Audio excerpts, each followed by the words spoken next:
Hollywood silver screen presenting extreme job. कहानी की शुरुआत में हमें एक ड्रग डीलर को दिखाया जाता है जो अपने अड्डे पर अपने दोस्तों के साथ कार्ड्स खेल रहा होता है कि तभी डिटेक्टिव्स की एक टीम उसके अड्डे पर हमला कर देती है, जिसमें कैप्टन को और उसके अलावा उसके साथी डिटेक्टिव जैंग, डिटेक्टिव यांग हो और जेहुन होते हैं। सबसे पहले डिटेक्टिव जैंग उसकी खिड़की से अंदर आने की कोशिश करती है पर वो नहीं आ पाती है, जिस पर वो डीलर हंसने लगता है और उससे कहता है कि तुम्हें तो सही से रेड मारना भी नहीं आता, तुम अकेली मुझे क्या पकड़ोगी। जिस पर डिटेक्टिव जंग उसको बोलती है कि मैं अकेली नहीं हूँ, मेरे दो साथी दरवाजे के बाहर तुम्हारा इंतजार कर रहे हैं। इतना सुनते ही वो डीलर दूसरी खिड़की की ओर भागने की कोशिश करता है पर उसके बाहर कैप्टन को एक रस्सी से लटका हुआ होता है, जो जैसे तैसे करके अंदर आ जाता है। वो बाहर खड़े डिटेक्टिव्स को अंदर आने का सिग्नल देता है पर तभी मौका देखकर वो डीलर खिड़की से ही कूद जाता है। कैप्टन को भी रस्सी की मदद से बहुत तेजी से नीचे उतरने के चक्कर में नीचे गिर जाते हैं और उनको चोट लग जाती है और वो वहीं पर पड़े रह जाते हैं। वो तीनों डिटेक्टिव उसका पीछा करते हैं लेकिन वो डीलर एक लेडी को कार से निकालकर उस कार से भागने की कोशिश करता है, लेकिन जैसे ही वो अंदर बैठता है वो लेडी उसके बाल पकड़कर उसे कार से बाहर निकाल फेंकती है। तभी वहाँ इस टीम का पांचवा मेंबर डिटेक्टिव माँ एक स्कूटर लेकर आ जाता है। वो उस डीलर को पकड़ लेता है पर वो ज्यादा देर उसे पकड़ नहीं पाता है क्योंकि वो डीलर उसके गले पर एक बिजली का झटका देकर वहाँ से भाग जाता है और रोड क्रॉस करते हुए उसे एक बस टक्कर मार देती है, जिसकी वजह से वहाँ बहुत सारी गाड़ियाँ आपस में टकरा जाती हैं। जिसके बाद अब ये अपनी रिपोर्ट देने अपने चीफ के ऑफिस जाते हैं पर इनका चीफ इन सबको उसी लेडी की वीडियो दिखाता है जिसने उस डीलर को कार से बाहर निकालकर फेंक दिया था। वो उन सभी से कहता है कि तुम सबसे अच्छी तो ये लेडी है, इसने किसी को तो पकड़ा लेकिन तुम सब तो किसी काम के नहीं हो और इतनी सारी गाड़ियों का फालतू में ही एक्सीडेंट करवा दिया। चीफ कैप्टन को जलाने के लिए उसे बताता है कि तुम्हारे जूनियर कैप्टन चोय को प्रमोशन मिल गया है क्योंकि उसने और उसकी टीम ने एक बड़े ड्रग डीलर को काफी समय तक अंडरग्राउंड रहकर पकड़ा था। कैप्टन को अपनी सफाई में कुछ बोलने वाला होता है लेकिन चीफ उन सबको वहाँ से भगा देता है। वहाँ से जाते हुए उनकी मुलाकात कैप्टन चोय से होती है जो अपने प्रमोशन की खुशी में पार्टी करने जा रहा होता है। वो उन सबको भी अपने साथ ले जाता है जहाँ कैप्टन चोय कैप्टन को दोस्ती के नाते एक टिप देता है। वो उसे एक ली मोबाई नाम के माफिया के बारे में बताता है। उसे लगता है कि मोबाई एक आदमी है, इसलिए मोबाई के लिए वो एक जगह पर कुछ लड़कों को इकट्ठा करके एक नई टीम बना रहा होता है। चोई को उसे कहता है कि मैं इस वक्त किसी काम में फंसा हुआ हूँ, इसलिए तुम अंडरकवर रहकर इस आदमी पर नजर रखो और जैसे मोबाइल कोरिया में इसे मिलने आए तुम उसे पकड़ लेना। जिसके अगले दिन ही कैप्टन को अपनी पूरी टीम के साथ उस एरिया पर नजर रखना शुरू कर देता है जहाँ जेहुन कभी इलेक्ट्रिशियन तो कभी मैकेनिक बनकर वहाँ पर नजर रखता है। पर एक दिन कुछ लेबर वाले उसे मजदूर समझकर अपने साथ ले जाते हैं। वही डिटेक्टिव वहाँ भी एक छत पर उस बिल्डिंग पर नजर रख रहा होता है जिसमें मोबाइल के आदमी रह रहे थे, लेकिन वहाँ एक लेडी को लगता है कि वो शायद उस पर नजर रख रहा है, इसलिए वो पुलिस को बुलाकर उसे पकड़वा देती है जहाँ उन्हें मजबूरी में अपनी असली आईडी पुलिस वालों को दिखानी पड़ती है। अब वो सब उस बिल्डिंग के सामने मौजूद एक चिकन रेस्टोरेंट को अपना अड्डा बना लेते हैं, लेकिन कुछ समय बाद वहाँ के ओनर को भी उन पर शक होने लगता है और एक दिन जब वो सब रेस्टोरेंट में बैठे होते हैं तो अचानक उन्हें बाहर मोबाइल अपने आदमियों के साथ खड़ा हुआ दिखाई देता है। लेकिन तभी रेस्टोरेंट का मालिक वहाँ आ जाता है जिसकी वजह से उनका फोकस उस पर से हट जाता है और मोबाइल वहाँ से निकल जाता है। अब कैप्टन को दोबारा से उसे पकड़ने के लिए अपनी टीम के साथ एक नया प्लान बनाते हैं। वो सभी लोग बात ही कर रहे होते हैं कि वहाँ का ओनर उन सभी को बताता है कि ये उनका इस रेस्टोरेंट में आखिरी दिन है, वो कल इस रेस्टोरेंट को बेच रहा है क्योंकि अब यहाँ पर कोई कस्टमर नहीं आता है। पर वो सभी उस चिकन रेस्टोरेंट को बेचने से मना करते हैं क्योंकि वो रेस्टोरेंट मोबाइल और उन माफिया डीलर्स पर नजर रखने के लिए एक बढ़िया जगह थी। कैप्टन को खुद उस रेस्टोरेंट को खरीदने के बारे में सोचने लगता है। वो अपने चीफ से इसे खरीदने के लिए पैसे मांगता है लेकिन वो उसे वहाँ से भगा देता है, जिसके बाद ना चाहते हुए भी उसे अपनी वाइफ से छुपकर अपने रिटायरमेंट फंड के पैसे से उसे खरीदना पड़ता है। चिकन रेस्टोरेंट खरीदने के बाद वो उसमें अपना सारा सेटअप लगा देता है और वहीं पर बैठकर एक माइक्रोफोन की मदद से उनकी बातें सुनने लगता है। लेकिन मोबाइल के आदमी कुछ ज्यादा खास नहीं कर रहे होते हैं, वो बस पूरे दिन या तो सोते हैं या फिर टीवी देखते रहते हैं। उधर इस रेस्टोरेंट में पहले तो कोई कस्टमर नहीं आता था, लेकिन जब से उन्होंने इस रेस्टोरेंट को खरीदा है इसमें एक के बाद एक कस्टमर आने लगते हैं जिससे उनकी इन्वेस्टिगेशन में बहुत दिक्कत हो रही थी। लेकिन अगर वो सब कस्टमर्स को ऐसे ही मना करते रहे तो उन पर किसी न किसी को तो शक हो जाएगा, जिस पर डिटेक्टिव वहाँ कहता है कि हमें इस रेस्टोरेंट को ओपन रखना पड़ेगा जिसके लिए हमें चिकन बनाना होगा।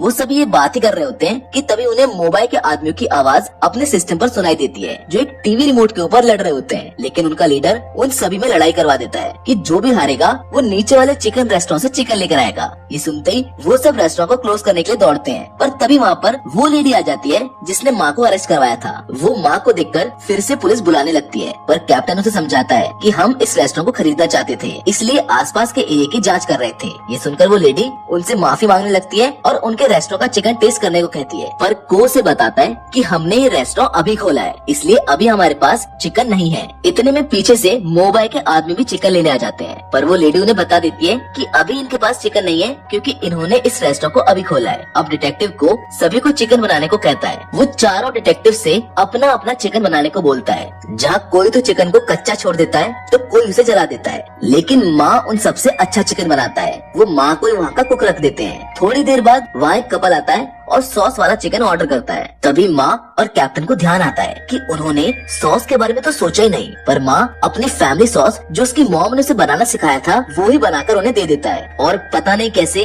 उन्हें वो चिकन बहुत पसंद आ जाता है और तभी से ही उनके रेस्टोरेंट पर इतनी भीड़ होने लगती है कि उनके यहाँ का चिकन खाने के लिए एक लंबी लाइन में लगना पड़ता है। इतने पैसे तो ये सब पुलिस की नौकरी से भी नहीं कमा रहे थे जितने ये अब कमा रहे हैं। कैप्टन अपनी वाइफ को एक नोट से भरा बैग गिफ्ट करता है और कहता है मुझे इस बार बोनस मिला है। वो उसे रेस्टोरेंट के बारे में नहीं बताता है। वहीं रेस्टोरेंट की पॉपुलैरिटी को देखकर एक जर्नलिस्ट रिपोर्टर उन सभी का इंटरव्यू लेने आता है, पर वो उसे वहाँ से भगा देते हैं क्योंकि असल में अगर वो टीवी पर आ गए तो सब लोग उनकी असली पहचान के बारे में जान जाएंगे। लेकिन ऐसे बाहर निकाले जाने पर उस रिपोर्टर को बहुत बुरा लगता है। अब कैप्टन को डिटेक्टिव माँ, डिटेक्टिव जैंग और जे हून रेस्टोरेंट में रहकर उसका काम संभाल रहे थे, जबकि दूसरी ओर यंग हो बाहर एक कार में रहकर मोबाइल के लोगों पर नजर रख रहा होता है, जहाँ उसे एक दिन फिर से मोबाइल अपने आदमियों के साथ उसी एरिया में दिखाई देता है। वो कैप्टन को और बाकी सभी को कॉल करता है, लेकिन रेस्टोरेंट के काम में बिजी होने की वजह से कोई भी उसका कॉल नहीं उठाता है। इतने में मोबाइल कार में बैठकर निकलने लगता है। डिटेक्टिव यंग हो उसका अपनी कार से बहुत दूर तक पीछा करता है, लेकिन आगे जाके सभी गाड़ियाँ स्प्लिट हो जाती है, जिसकी वजह से वो उसके हाथ से निकल जाता है। वो वापस रेस्टोरेंट आकर सब पर गुस्सा करता है और चिल्लाते हुए कहता है कि अगर आज तुम मेरा फोन उठा लेते तो हम मिलकर मोबाइल को पकड़ लेते। कहीं न कहीं सभी इस रेस्टोरेंट के चक्कर में अपना रियल मिशन भूल चुके थे। तभी कैप्टन को बोलता है कि अब हम सिर्फ अपने मिशन पर ध्यान देंगे, इसलिए वो अपने रेस्टोरेंट के चिकन के रेट को बहुत ज्यादा बढ़ा देते हैं ताकि यहाँ पर कोई आए ही ना। लेकिन उसका उल्टा ही हो जाता है। रेट बढ़ने के बावजूद भी लोग और ज्यादा यहाँ पर आना शुरू कर देते हैं और इस रेस्टोरेंट के चिकन के लोग एम्परर चिकन के नाम से सोशल मीडिया पर पोस्ट करने लगते हैं, जिनसे ये और ज्यादा फेमस हो जाते हैं। अब एक दिन इनका चीफ फिर इन्हें रिपोर्ट देने के लिए अपने ऑफिस बुलाता है। वो इन सबको काफी सुनाता है क्योंकि इतने दिनों से उन्हें इस मिशन में कोई भी लीड नहीं मिली थी। वो उनसे कहता है कि अब मैं तुम सबको अलग अलग टीम में डालने वाला हूँ। वो इन्हें डांट ही रहा होता है कि तभी कैप्टन को के फोन पर सामने वाली बिल्डिंग से जहाँ मोबाइल के गुंडे रहते हैं वहाँ एक चिकन डिलीवरी का ऑर्डर आता है। वो सभी चीफ को छोड़कर वहाँ से फौरन भाग जाते हैं और सोचते हैं कि चलो कम से कम अब हम मोबाइल के गुंडों को तो पकड़ सकते हैं। वो अपनी पूरी तैयारी के साथ चिकन लेकर उसकी बिल्डिंग में घुस जाते हैं। कैप्टन को दरवाजे की घंटी बजाता है और जैसे ही गेट खुलता है तो को देखता है कि वो पूरी जगह खाली हो चुकी है। वो चिकन तो वहाँ पर एक लेडी ने मंगाया था। कौन से पूछता है कि यहाँ पर रहने वाले लड़के कहाँ गए। वो उसे बताती है कि वो तो यहाँ से दूसरी जगह चले गए हैं। वो रेस्टोरेंट में वापस आकर अपनी किस्मत पर जोर जोर से हंसने लगता है क्योंकि उसके पास मोबाइल और उसके आदमियों को पकड़ने का ये आखिरी मौका था। उधर वो रिपोर्टर जिसे डिटेक्टिव्स ने रेस्टोरेंट से बाहर निकाल दिया था, उसने अपना बदला लेने के लिए इनके खिलाफ एक रिपोर्ट बनाई होती है, जिसमें वो कहता है कि ये दूसरे रेस्टोरेंट से चिकन मंगाकर खुद उसे अपने यहाँ महंगे दामों पर बेचते हैं। इस रिपोर्ट की वजह से उनके रेस्टोरेंट में काफी कम कस्टमर्स आने लगते हैं और चीफ को भी ये पता चल जाता है कि ये मिशन की आड़ में एक रेस्टोरेंट चला रहे थे, इसलिए वो इन सबको सस्पेंड कर देता है। अब इनके पास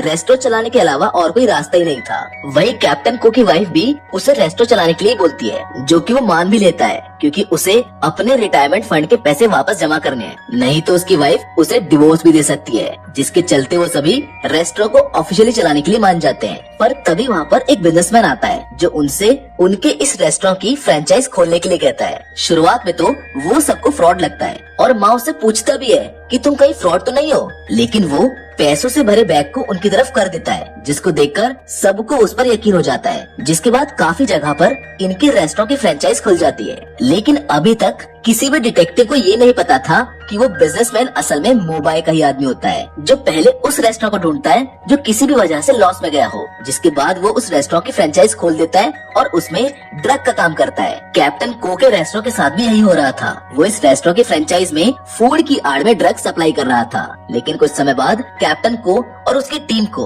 उनके रेस्टोरेंट के फ्रेंचाइज में काम करने वाले एम्प्लॉयज की उल्टी सीधी हरकतों के बारे में पता चल जाता है। वो देखता है कि सभी फ्रेंचाइज में कस्टमर्स तो बिल्कुल भी नहीं आ रहे हैं, पर फूड डिलीवरी का काम जोरों शोरों से चल रहा है। इसीलिए वो अपनी टीम के साथ उनकी तहकीकात करने लग जाता है, जिससे उसे पता चल जाता है कि फूड डिलीवरी लेने वाले ज्यादातर कस्टमर्स ड्रग एडिक्ट हैं। वो समझ जाता है कि ये सब फूड के साथ ड्रग्स सप्लाई कर रहे हैं। वहीं दूसरी ओर डिटेक्टिव माँ भी इंफॉर्मेशन ढूंढने के लिए अपने एक रेस्टोरेंट में जाता है, जहाँ कुछ गुंडों को उस पर शक हो जाता है। वो उसे पीट कर बेहोश कर देते हैं और मोबाइल के पास ले जाते हैं। तभी मोबाइल को पता चलता है कि वो एक डिटेक्टिव है। वो अपने गुंडों से इसे और इसके बाकी के सभी साथियों को मारने के लिए कहता है और खुद एक माफिया डीलर टेड चैंग के साथ मीटिंग करने के लिए निकल जाता है। काफी देर तक रेस्टोरेंट न आने पर बाकी सभी लोगों को अब माँ की फिक्र होने लगती है। लेकिन तभी उनके फोन पर एक वीडियो कॉल आता है, जिसमें डिटेक्टिव माँ को बहुत ज्यादा पीट कर रस्सी से बांध रखा होता है, जिसको देखकर कैप्टन और बाकी सभी टीम मेंबर्स अपने फोन से माँ की लोकेशन को देखकर उसे ढूंढने निकल जाते हैं। उधर मोबाइल के लोग माँ को दफनाने के लिए गड्ढा खोदते हैं, लेकिन माँ जैसे तैसे करके अपने हाथ खोलकर